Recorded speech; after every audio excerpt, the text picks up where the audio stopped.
We're here at High Flight Lavender Farm with Julie Spears, and we're taking an in-depth look at lavender. Hi, I just want to show you a little bit about our farm today. We've got a lot of English and French lavenders. I'm going to go into a little bit about what that means. But I want to just show you this beautiful tableau we have here with my roundabout in front of our home.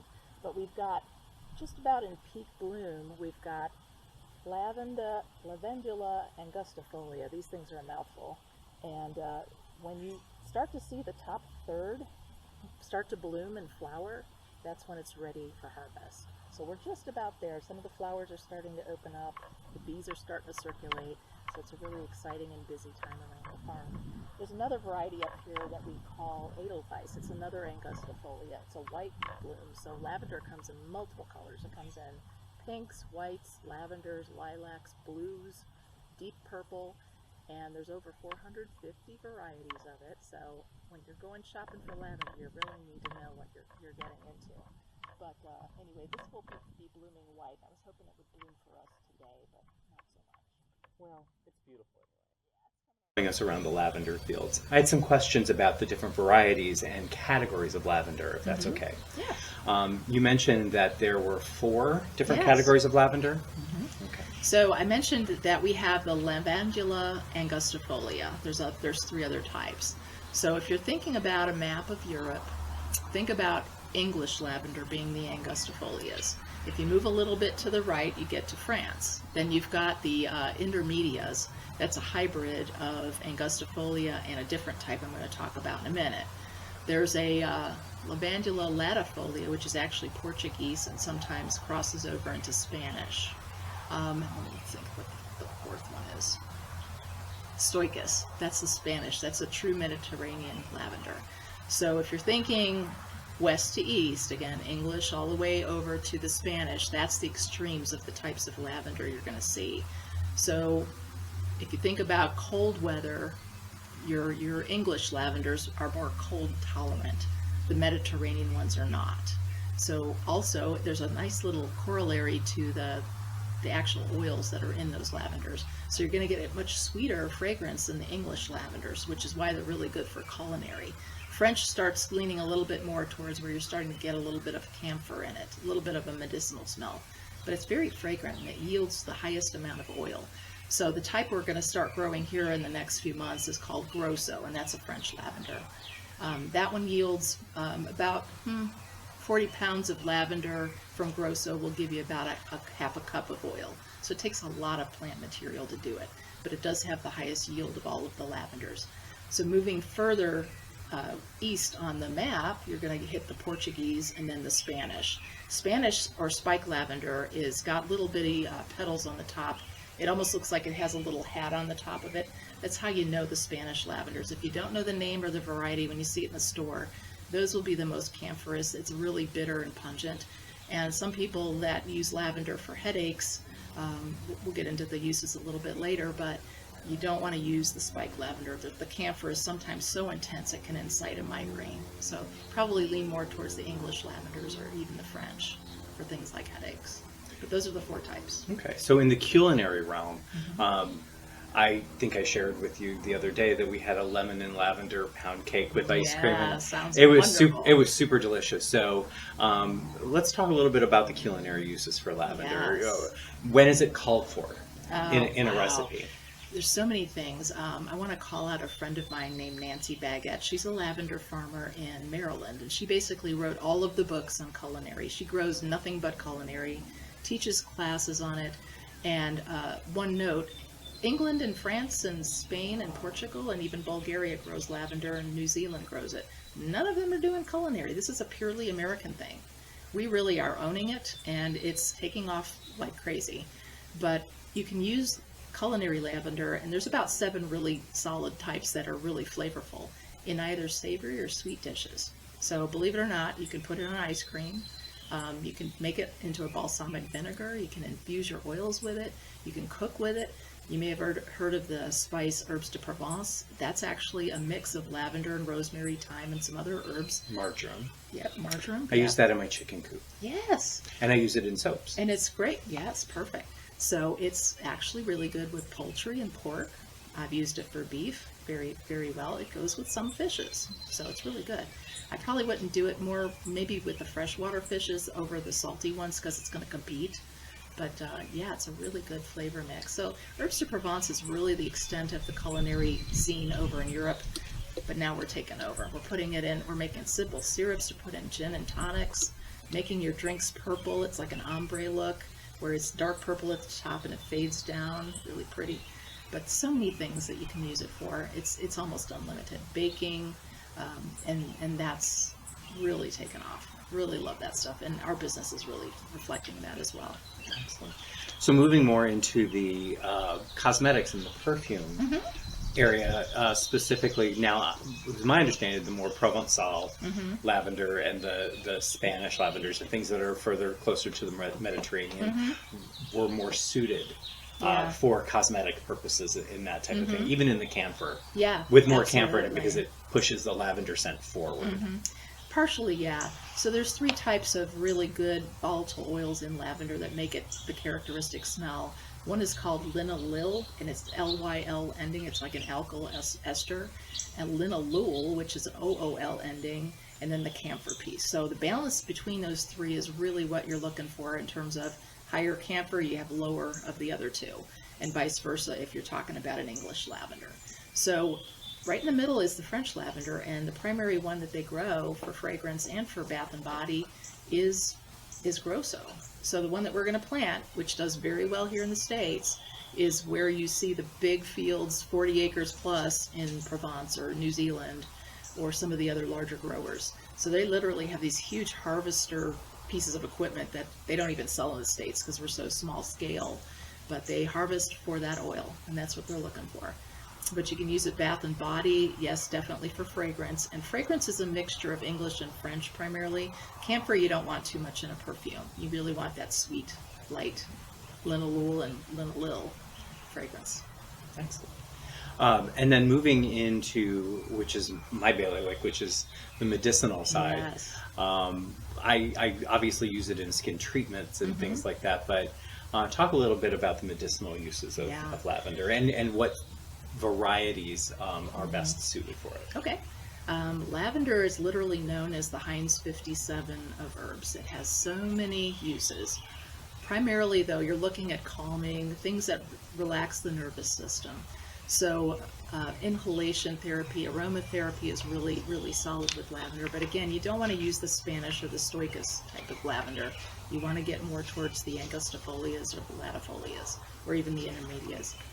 But you can use it. It's really good for, it's antiviral, antiseptic. It's good on wounds. It's good for mosquito repellent. You can make a citronella mix with lavender and cedarwood, and it makes a really good mosquito repellent. The only thing that really likes lavender are the pollinators, and you want those, that's fine. But your mosquitoes, they don't like it. So I love to use it for that. Calming, you can also ingest it, obviously dilute it in your teas and things. Don't take it, just eat the buds. You're probably not going to get the effect you want, but definitely can use it for medicinal. It goes really nice for a sleeping tonic. If you want to do like valerian and lavender, chamomile together in a tea, it makes a really nice bedtime thing, as long as you're not adding caffeine to the mix and you negate all of that. And you also can tolerate the smell of valerian in a tea. Yeah. So tell me a little bit about your background and how you became interested in growing and producing lavender. Yeah, so I'm actually a nurse by trade, just like Ken. I got a little burned out on that piece, so that was my first career, and then I went into the military, and I went into intelligence work, so completely unrelated to nursing, but it was a really good time to kind of get my soul back, so to speak, out of the burnout that I'd experienced. And I went on a business trip with the government, and believe it or not, they sent me to Maui. Maui of all places, Hawaii. I'm thinking, all right, I'm going to go to Maui, go to this conference, and I'm going to tack on a couple days of vacation on this trip because I have no idea if I'll ever get back. And so I'm looking online to see, hey, what is there to do in Maui when I'm not doing my government stuff? I found a lavender farm. And I'm like, hey, I know what lavender is. Let me go and try that out. And they had, I forget how much acreage, maybe 12 acres, of this exquisite mountainside lavender farm. It's called a Li'ikula lavender. And I felt instantly like I'm home. this was something that really spoke to me on a really deep level. And I'm kind of in the latter stages of my career and looking for a retirement thing. I'm like, my husband and I can totally do this in the States. I would love to do this. So I came back home from the trip, all fired up on lavender. I'm telling my husband this, and he's like, yeah, whatever, latest scheme you're dreaming up. Until we took a vacation. We were living in Colorado at the time. We took a vacation to New Mexico. And I found a lavender farm there. It was a mom and pop run, about 3.5 acres. She had a little tea house. It was great. And my husband caught the bug. So both of us had the, whoa, we're really going to do this. And then we just started narrowing down where we wanted to be. Ended up having to come east, which is why we ended up in Ohio. Got this beautiful 11-acre historic property and just absolutely fell in love with it. And lots of things grow in Ohio. So it was like a match made in heaven. So we started out. And the one thing I would say that really helped us out, because we didn't know anything about lavender other than we liked it, there's a United States Lavender Growers Association. They're nationwide, and they even have partnerships around the world. We got in with them, joined right away, full of education, full of mentoring, full of, hey, come see my farm, I'll show you how I did it and see if it applies to you. So we never felt like we were in business alone. We always felt like we had partners and people that were in it with us, all kind of the same age group. I don't know why, but lavender farmers traditionally are in the middle age, basically. But they're looking for retirement. It's a lot of work, don't get me wrong, but it's so relaxing and you love to deal with people. It's a really good business. But yeah, the work is there. But then you run into these things about agritourism. Ohio doesn't have too much on that yet. So we're kind of blazing the path forward where places in the East and West Coasts have already done that work. So we're trying to come to that educational piece in Ohio to help people along here. And I think there's probably at least 10 or 15 farms in Ohio. So we have a lot of good partners here. Excellent. One of the things that's very close to my heart is sustainability and the environment. Yes. I am well known for my crusader-like behavior when it comes to protecting pollinators and protecting the ecosystem. Yeah. Talk to me a little bit about how growing lavender and introducing it into areas, particularly I've noticed that there's a lot of agricultural areas around your farm. How does introducing that into this ecosystem help the environment? It helps a lot. The pollinators, as you just said, are so important.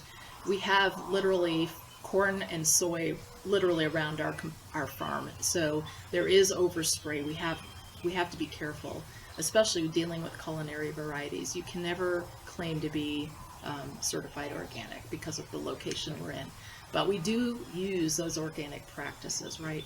So you don't have to fertilize lavender, and you don't need to put pesticides on it. It's its own pesticide, essentially. So it really takes care of itself as long as you water it for the first couple of weeks, let it get established. And after that, it's just prune it a couple times a year, harvest, and let it take off. Once it's established, it's a pretty solid plant. I've also got a partnership with United Plant Savers out in Rutland, Ohio. And they're trying to save all of the rare and endangered wild-crafted herbs. So when I get retired, we'll probably start a sanctuary here as well to help some of that get coming along. And I've already designed a curriculum for 8 to 12-year-old school kids to come and fulfill part of their science curriculum for the state program that we have out here. So it's ready to go. I just have to get them to buy into it. But to try to educate school kids about where your food comes from and all of this ecology that's out here right in their own backyards that they could take advantage of and learn more about. Excellent. So bringing the use of lavender into something more personal, how do you incorporate the plant into your daily life? Wow. It's always there. Of course it's our business, right? So we're making soaps, we're making products, but I always feel at peace. Like when I'm making bath salts, for instance, I'm sitting on my yoga mat. I'm doing my Zen thing. So it's very relaxing. It kind of makes me forget about everything else that's going on out in the day job. And I leverage that to help my meditative practice. Cal, for him, okay, we're going to make this X amount of yield of things, so we're going to just keep churning and burning on the products. But for me, it's kind of a little bit spiritual. Yeah, I really like that part of the plant. And I do incorporate other things, like I like to try different mixes and how does this go with that, and experiment a little bit. So it brings out a little bit of creativity that I didn't know I had, because I was mostly a left brain person up until I started this. But I'm really kind of enjoying seeing that side of me coming out. It's a journey, and I like that. Of course. Yeah. So if people wanted to know more about the farm and the classes that you're planning, the products that you make, how would they find them? Yeah, right now we've got a Facebook page, so it's literally High Flight Herbs Heirlooms off of Facebook. So we're going to build a bigger website. We have an online store on Squarespace, but we're kind of just scaling up now. As the crop that we're planting, we're putting in another 600 plants literally this week. As those come to maturity, I will be retiring from my day job and going full steam ahead. So we'll start having festivals, we'll start having events, and I'll be teaching workshops. I'm putting in a teaching herbal garden as well, and I'll start another business with clinical herbalism, but I'll have people always coming to the farm because there's so much here to share. We just love sharing with people and letting them enjoy the experience as much as we do. Excellent. What else would you like to tell people about your farm, about the plant, about the way people can incorporate lavender, which I find is a fascinating and wonderful plant, into their own lives? Yeah. I would say as long as you can find the lavender and you know what kind it is, it doesn't matter. Buy one of every kind and just experiment with it. If you need growing tips, look on your local ag extension. Ohio State out here has really good lavender partnerships with some of the farms out here. So we learned a lot from them as to what grows nicely in Ohio. And understand the microclimates around your own home. If you've got a really nice south-facing sunny place, don't think that it won't do well. It may do very well. You really just need to give it a lot of full sun and get that right mix of the pH and rocky soil. There is one thing I want to caution you about. There's a mold called Phytophthora. So that is the bane of lavender growers' existence. It basically comes from mold that's already inherent in the soil, but it gets activated when it rains and the rain sits around the roots. So that has resulted in mass crop loss on a lot of farms nationwide. But it can be tested. You can send soil samples to Ohio State to find out if you have it, if you're trying to grow it on a large scale like we are. If you do find that you do have it, you have to unfortunately remove the soil. You have to start over. So there's no treatments, not chemically, but no natural deterrents for this type of mold. If you plant in that same soil with a new crop, you're going to just reintroduce it. So it's one of those things that's kind of ongoing. It's something, knock on wood, we haven't had, but we did lose one of our first crops to winter kill. And so when we have those really harsh Ohio winters, and where the sheets of ice sit on the foliage, and then you get a bunch of snow on top, it killed it. So that's really, and the super low temps. But it's done well now for the last 3 years, so we think we finally hit on the right combination, and we've had a very mild winter, so everything's blooming earlier than normal right now. Correct. We did just get reclassified as a 6B plus, almost 7. Yeah, it's amazing. One thing that I wanted to touch on before we go, a lot of people, they live in apartments, they live in places where they can't really grow plants and things like that, but to get the benefit of lavender, turn to essential oils. Oh, yes. So any words of wisdom, caution, or suggestion if a person wants to go that route, what they should be purchasing, what they should be looking for? Yeah, definitely look for things that are organically produced if you can get them, and definitely ethical. The whole sustainable thing is a big deal. There are plenty of good East and West growers. 2 of them that I use, Avena Botanicals in Maine is a really solid one, and then also Mountain Rose Herbs out in is it Washington or Oregon? I forget. I think it's Oregon. But they're really solid. And they also put a lot of great materials out there for education and things like that. Yes, whenever I don't grow something, I do order things from them. Yeah, absolutely. Because they've got a great organic catalog. Yeah, and a lot of the farms now that we're getting at much larger scale, we're really working on distillation. So getting a local oil distillation, you're going to get the freshest. You're going to get what's called a hydrosol, where it's the actual essential oil super dissolved in water. It's the leftovers from the plant, but you can use that for a whole bunch of uses. You can make up your own household cleaners with it. You can do room sprays with it. It's just wonderful. A little bit more grassy than the traditional lavender, but it's a wonderful product. But then you can get the essential oil too. It'll be much cheaper if you get it locally, especially if you need it in larger batches for fragrance. And I wanted to go back to one thing I forgot to mention about the culinary. The reason you want to go with the English angustifolias, if you were to try to eat grosso, technically it's edible, but you're going to get soap taste. And it leaves a little bit of an aftertaste of cosmetic. That definitely go with the English ones for culinary. That way you'll probably be pretty close to right. And the one that we're planting is called Royal Velvet. That's like the #1 culinary lavender. So if you can find that, you're good. In terms of oils, though, definitely be careful of your sourcing. And don't just buy them off the Amazon and just because it looks good and it's cheap. You probably will get what you pay for, unfortunately. And it may be adulterated, which means it's been diluted with things like soybean oil or other oils that you don't know other than getting it tested in the lab to see if it's actually what it says it is. So Sure. go with those reputable sources. That's what I would say. And aside from my book, which is coming out shortly, Great. do you have any recommendations for resources or books for those interested in learning more? Aside from Yes. coming out to a farm like this, people that Yeah. don't live, and don't have the benefit of being Yeah. close by, even though this is as far west as I've been in a long time, as far as Ohio. I was like, Yeah. I'm in Indiana. Almost. Almost. So any recommendations for resources? My Aside from, like, we favorite. mentioned Mountain Rose Herbs. Yes. Nancy Baggett has about 3 or 4 cookbooks for the culinary side of it.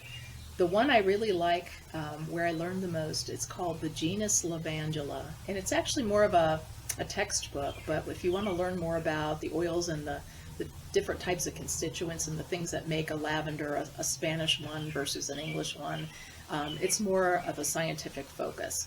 But anything by, I would think your book would probably really hit the niche right in the middle, for things for every day. Rosemary Gladstar, she's phenomenal. I just attended an herbal conference with Yes. by her people. Mhm. She doesn't Yeah. do as much anymore by herself. She has a lot of acolytes that do the things. So Yes. Yeah, she's getting up there, but boy, what a lady. But also the United States Lavender Growers Association, it's uslga.com, but they've got education, they've got mentorship, they've got all sorts of resources that are all free.